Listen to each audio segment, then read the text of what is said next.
हम लोग देख रहे हैं कि जो दाल तेल की कीमतें हैं, जो सब्जी का जो कीमत है, वो सब्जी मेरे घर में भी बन रही है, आपके घर में भी बन रही है। और मुझे लगता है कि देश की जो जनता है, उनके कोने कोने में, उन घरों में वो सब्जी यूज हो रही है। जनता को आप आलू प्याज महंगा है, तेल महंगा है, क्यों महंगा है, तेल का रेट क्यों महंगा है, ये तो यदि थोड़ा सा वो जानती होंगी तो उनको समझ में आना चाहिए। केंद्र का बजट क्या है, सरकार राज्य की बजट क्या है। रोजमर्रा का है, सरसों का तेल हम रोजमर्रा यूज करते हैं, टमाटर रोजमर्रा यूज करते हैं, दाल चावल सब्जी तो रोटी खाना ही है। गैस सिलेंडर नहीं रहेगा तो आप खाना बनाएंगे क्या। गरीबों की बात कर सकते हैं, महिलाओं की बात कर सकते हैं, आए दिन जिनको टुकड़े में फेंक दिया जाता है, किसानों की बात कर सकते हैं, जिसकी ये धान खरीदने के लिए उस समय इतना हंगामा आप लोग को भी पता है हुआ था। किसकी बात करते हैं। नमस्कार, आप देख रहे हैं थंडर न्यूज। मैं सुबोध पाठक। महिला कांग्रेस प्रदेश अध्यक्ष गुंजन सिंह हमारे साथ मौजूद हैं और महंगाई भारत में जो चरम सीमा पर है उसी को लेकर आज इनका प्रेस कॉन्फ्रेंस था। हम इनसे चर्चा करेंगे।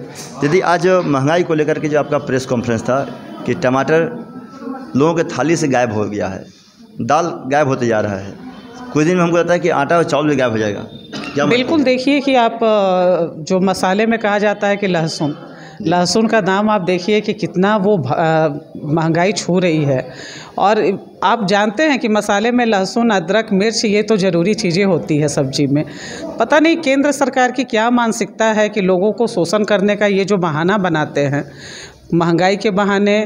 तो कभी किसानों को देखे कि शंभू बॉर्डर में किस तरह से उनका शोषण किया जा रहा है, कीलें ठोकी जा रही हैं। अरे वो हमारे देश के अन्नदाता हैं और उनके साथ ये शोषण, यानी नरेंद्र मोदी जी कहीं ना कहीं अपना वो हिटलर शाही उनका सामने आ रहा है। वो दिखा रहे हैं कि तानाशाही की केंद्र सरकार है। कभी भी आप देखिए युवाओं के साथ जब से 2014 से केंद्र सरकार आई है, महंगाई आप पेट्रोल डीजल के दाम में देखें किस तरह से वृद्धि हुई, उज्ज्वला गैस का वही हाल रहा।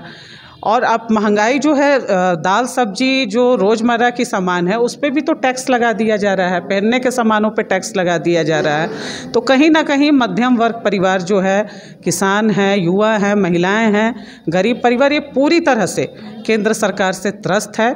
आज अगर हम महिलाओं के घर पे जाते हैं, क्योंकि महिला कांग्रेस है, महिलाएं जुड़ी हुई हैं, तो जब एक दूसरे से अपनी दुख से बयां करती हैं कि हम लोग किचन में सोच भी नहीं पाते हैं कि हम लोग क्या बनाएं, क्या खाएं और क्या खिलाएं अपने परिवार को, तो बहुत ही हम लोग मानसिकता से जब आपका सरकार था, यूपीए का सरकार था वहाँ पे केंद्र में, उसमें स्मृति ईरानी लोग सिलेंडर को लेकर के माथे पर ब्रेक डांस करते हुए दिखाई दे रही थी कि महंगाई डायन खा जाता है। तो आज एनडीए की जो सरकार है उसमें क्या ये गाना आप लोगों के तहत बनाया जाएगा क्या इस तरह? देखिए, स्मृति ईरानी तो देश की महिला कहलाने के लायक है ही नहीं। वो तो आप देखें कि बनारस के बीएचयू में जो हमारी बहन के साथ बलात्कार जैसी जघन्य अपराध हुआ, उसमें भी वो तीनों अपराधी जो आईटी सेल के भाजपा के कार्यकर्ता थे, उनके साथ वो नज़र आई, अभिषेक चौहान, कुणाल पांडे और सक्षम पटेल के साथ। तो ये महिला कहीं से भी इसको महिला नहीं मानते हैं, वो बहरूपिया है। कभी भी गिरगिट जैसा रंग बदल कर वो आती है। अगर वो महिला होती तो वो हमारी बहन के साथ खड़ी होती, ना कि वो तीनों बलात्कारियों के साथ खड़ी होती। सही मायने में आज आप देखिए कि महंगाई जब रियल में आसमान छू रही है तो कहीं भी स्मृति ईरानी दिख नहीं रही हैं। अगर स्मृति ईरानी दिखे तो महिला प्रदेश अध्यक्ष होने के नाते नहीं, मैं देश की बेटी होने के नाते उनको काला टीका लगाकर और गधे पे बैठाकर दौड़ाने का, खदेड़ने का देश से काम करूंगी। क्योंकि ऐसी महिला केंद्रीय नेतृत्व के लायक नहीं है, जो देश की जनता के दुख को ना समझे, अपनी बहनों के दुख को ना समझे। ऐसी महिलाओं को कोई हक नहीं बनता है कि संवैधानिक पद पे बैठे। जैसे गुंजन जी, हमको ये बताइए कि जब लोकसभा के चुनाव नज़दीक है तो अमेठी में कांग्रेस पार्टी जो उम्मीदवार बनेंगे तो उनके प्रचार में ये मुद्दा बनेगा क्या? देखिए, ये मुद्दा पूरे देश में है। जी। आप देखिए कि महंगाई से पूरा देश त्रस्त है, बेरोजगारी से पूरा देश त्रस्त है, महिला सुरक्षा, कहाँ बेटियों के साथ बलात्कार और रेप हो जाएगा, इससे हमारी बेटियां भयभीत है पूरे देश में, किसान भाई त्रस्त है। तो ये मुद्दा तो पूरे देश का है, ऐसा तो नहीं है कि हमें बनावटी मुद्दा बनाना है। तो ये देश पूरा देख रहा है और देश के लोग जागरूक हो गए हैं। मैं भाजपा के केंद्र नेतृत्व से और नरेंद्र मोदी जी से कहना चाहूँगी कि आंखें खोलिए, जनता जागरूक हो गई है और देश में सत्ता सर्वोपरि नहीं है, जनता सर्वोपरि है। जनता सर्वोपरि है, देश में सत्ता परिवर्तन होने का काम ही है, चूँकि सत्ता परिवर्तन होता है। कांग्रेस पार्टी कह रही है कि देश में महंगाई जो है चरम सीमा पर है। क्या मानती हैं आप? कह रही हैं कि टमाटर थाली से मध्यम वर्गों के लोगों से गायब होने की स्थिति में आ गई है।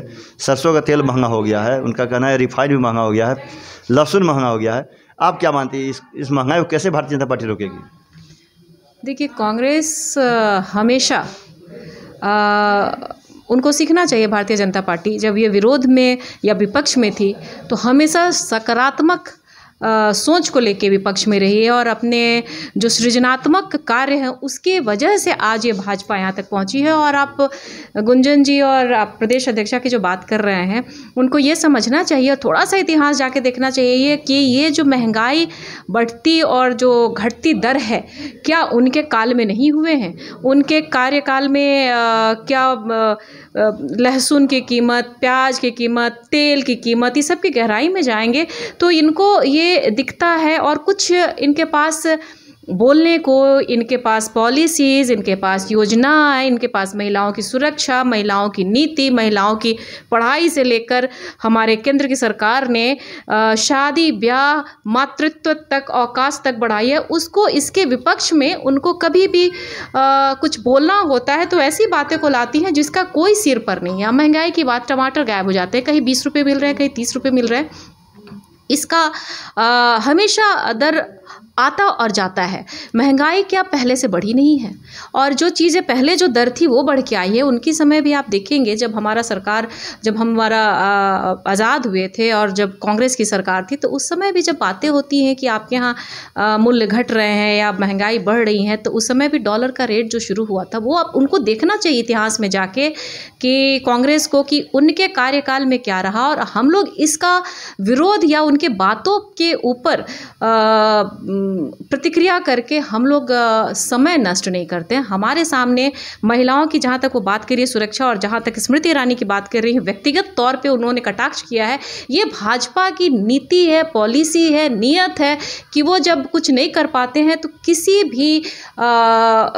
के प्रति उनको व्यक्तिगत तौर से वो कमेंट कर देते हैं। ये राजनीति का यह रूप निगेटिव होता है हमेशा।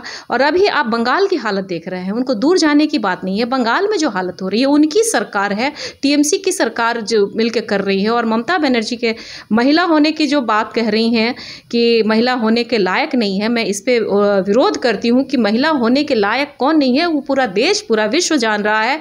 जो अभी बंगाल की हादसा हुई है और लगातार हुई है और उसको कौन वहाँ का जनप्रतिनिधि छुपा रहा है।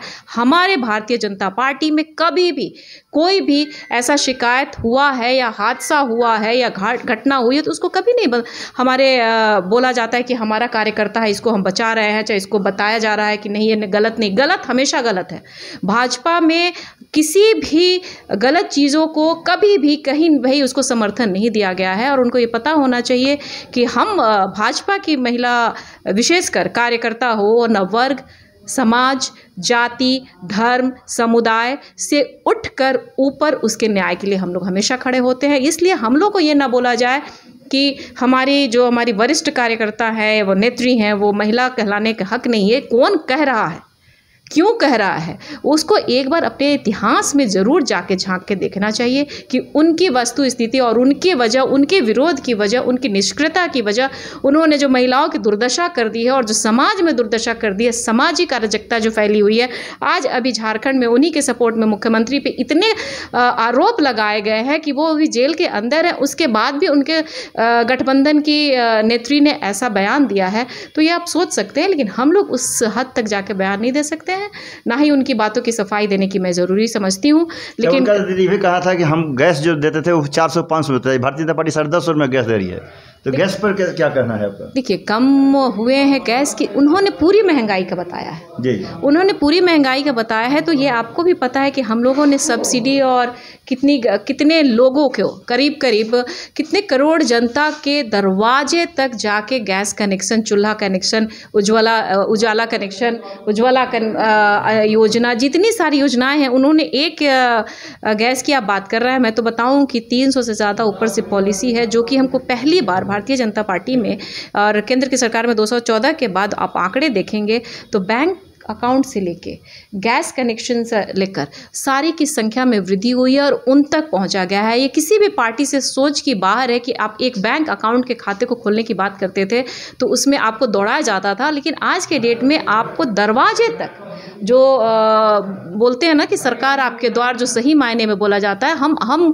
सारे एक कार्यकर्ता के तौर पे काम करते हैं। और वो जो बोलती हैं महंगाई को लेके टारगेट करती हैं हमेशा, अभी जो आप कांग्रेस पार्टी या विरोधी पार्टी जो बोल रहे हैं, तो ये आप भी जानते हैं, आप भी पत्रकारिता में बहुत दिनों से हैं कि महंगाई दर, गैस कनेक्शन, चूल्हा और उन्होंने घरेलू चीज़ों की जो बात की है, आलू टमाटर की चर्चा की है, इसके दर ऊपर नीचे आते हैं। जब हमारे यहाँ दर तेल का बढ़ा भी घटा भी है, गैस कनेक्शन का दर बढ़ा भी है घटा भी है, लेकिन घटता है तो इन लोगों को कभी कुछ याद पड़ता है कि जब दिल्ली में आलू प्याज 80 रुपये किलो हो गए थे, 100 रुपये हो गए थे, तो उस समय वहाँ की जनता नारा लगा थी कि हमें नहीं चाहिए आलू प्याज, हमें चाहिए सुषमा स्वराज।